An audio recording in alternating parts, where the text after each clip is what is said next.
Welcome back to Watchwell Studio. What's good in games? Crush your enemies. Drive them before you. Hear the lamentation of the rules lawyers.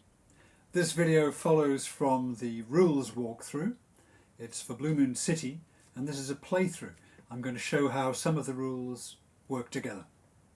Now, if you have the game, I suggest you open up the box, spread out the parts like I've done here, and then you can follow along through as I explain the components and you can understand them for yourself.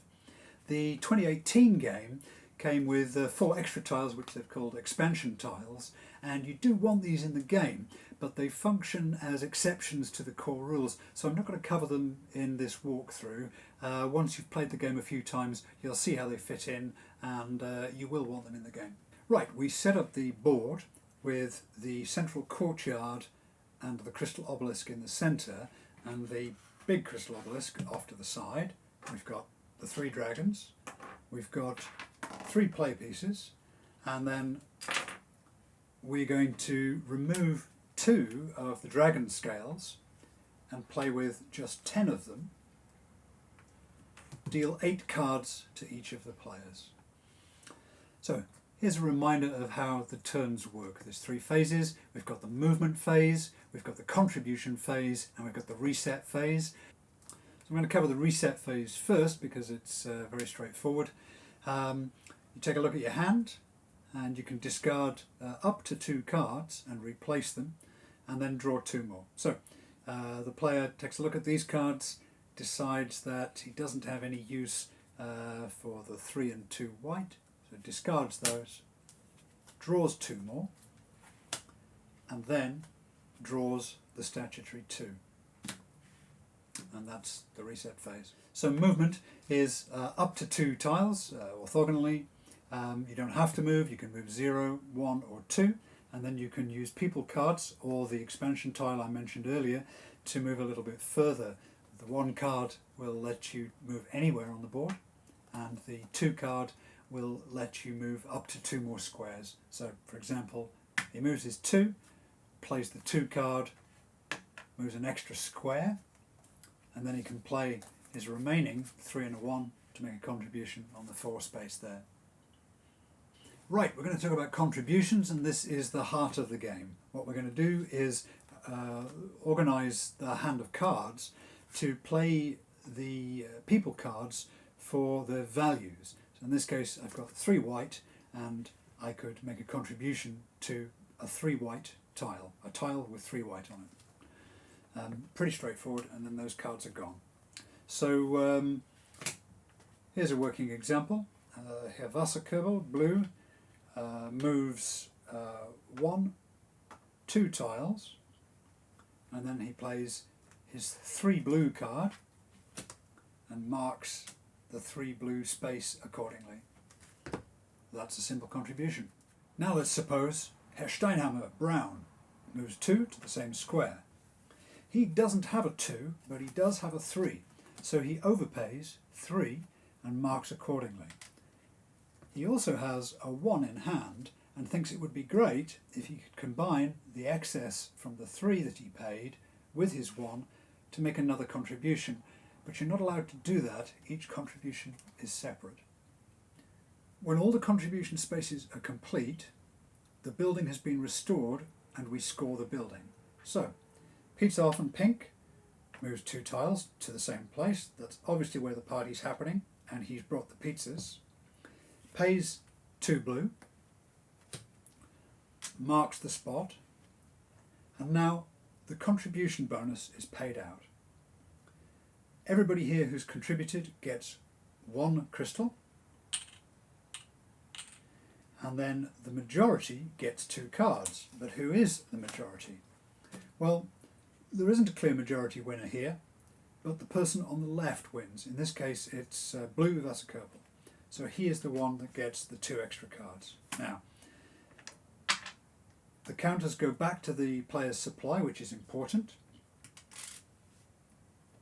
We flip the tile, put the markers back on, and in future, buildings that are completed adjacent to this building will get the neighbourhood bonus, which is another crystal. Right, let's take this up a notch. Now, blue Wasserkörper moves 2 tiles down to the red 3-2-2. Before he makes a contribution, he plays the blue 1 card to bring the blue dragon into play. Then he makes a red 2 contribution and marks accordingly, and the dragon, witnessing the contribution to the city's reconstruction, awards him a golden scale. And then he makes another contribution, a red 2, and marks accordingly. The dragon doesn't give him a second scale. Right. Now Steinhammer wants to get in on it, so he moves 2 tiles to the same tile, and now he's going to do some more dragon summoning. He'll play the red card to summon the green dragon, and the black 1 card to summon the red dragon, because that's exactly what we would expect from those colours. Anyway, he then submits 2 brown cards, a 2 and a 1, and these, in any combination of 2, count as 3 of any other colour. So he submits a 2 and a 1 brown to make a red 3.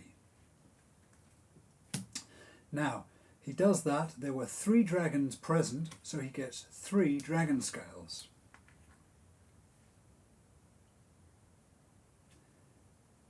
The building's completed, so we look at the contribution bonus, which is 1 crystal each for the brown and the blue, and 2 cards for the majority. In this case, the majority is brown, so brown draws 2 cards. The building is completed. The counters go back to the owner's supply, which I mentioned is important. And when a neighbourhood bonus is triggered, it will give 1 crystal. Let's have a look at the neighbourhood bonuses triggering. Pete 7 moves 1, summons the blue card, the blue dragon, because blue is the only dragon that I can keep a straight face for, and then plays the 1 white, which will convert a set of up to 4 cards of any colour, of any 1 colour, to another 1 colour. So if you had 4 yellow, you could convert it to 4 white or 4 anything else. You can't make a set of different colours. The exception would be green, which is always wild. So let's say he converts this set of 2 blue and 1 blue, that's 5 blue, and he uses the 1 white to convert them all to black. Marks the tile, triggers the bonuses. Now, he gets 1 crystal for completing the tile.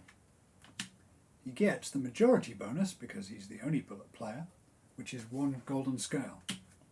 And then he flips the tile. Watch me now.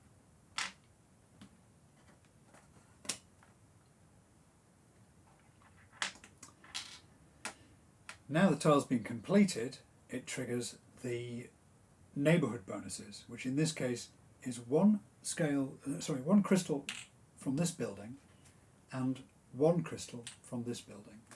And that's how the neighbourhood tiles work. Right, let's do offerings. These take place in the contribution phase, and they're instead of a contribution. So blue Wasserkurbel moves to the central square where the crystal obelisk stands, dominating the city, we read, and makes a contribution of 7 crystals and puts a blue marker there on the bottom, 7. Steinhammer comes next, moves his 2 to the central square. He also contributes, makes an offering of 7 crystals and puts down a brown marker. And now he pays a yellow card. If he discards the yellow card, I'm not happy with that word discard, but that's what the rules say. If he plays the card for its power, he can pay an extra crystal to make an extra offering. So in this case, he's paying 7 crystals, and one more to put another one down. And you could do that as many times as you had crystals and yellow cards. The 2 yellow allows the same mechanism, but for an extra 2 cost. And that's crystal offerings. So remember that the game is won by the person who makes the most offerings, which I think is 5 in the 3-player game. I may be wrong. That's offerings. So what do we think about the game? We think it's great. Rainer Knizia has been designing games, I think, professionally since about 1990. That's 30 years of game design. He's written the book literally several times. I think it'd be fair to say he's a master game designer, and if you're interested in games, you should always have one title in your collection. This is a game that you're probably going to play as a filler game between something more heavy duty. You're going to play it when there's 3 of you waiting for the 4th to arrive. It's 45 minutes to an hour. It's interesting enough and engaging enough to get your eye in, but it's not going to take you all night to play. What do we think of the components? The first thing I've got to say is the artwork by Nicholas Fructus is outstanding. It's really, really beautiful. I'll do a little montage later showing how the game progresses and how the tiles work.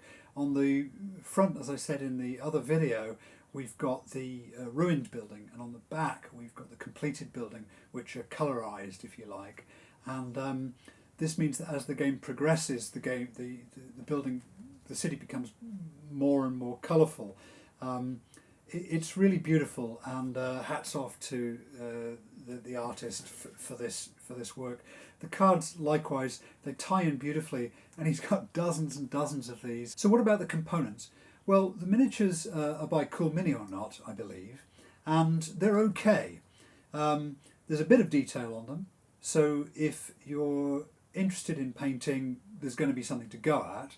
I think that if you're a serious miniatures painter, there's probably not enough detail to really light your fire, but most of us aren't board gamers, and what you're probably going to do is farm these out to somebody who is a miniatures painter and buy him curry or something for painting them up nicely for you, and he'll have a pleasant evening making these look nice. They've had the smarts to cast them in their colours, so if you don't paint them, they still work. That's a good idea, and they've got these coloured bases so you know which is which for the dragons. I like the miniatures. Dragon scales are in cardboard, as are the crystal counters. Yeah, I think this is something that could be a little better. Somebody can do some aftermarket stuff with crystals. You can probably buy your own somewhere. Dragon scales are adequate in cardboard. I think those are good enough. And moving on to the obelisk, this is something that doesn't really work in the game. It's not a big deal. You'll play it just fine. But in terms of the design, the crystal obelisk is supposed to be sitting in the middle of the city, and it doesn't. It sits off to the side to score. So somebody on Board Game Geek's come up with a PDF you can print out, which puts the numbers onto the central square. I think that makes a lot of sense.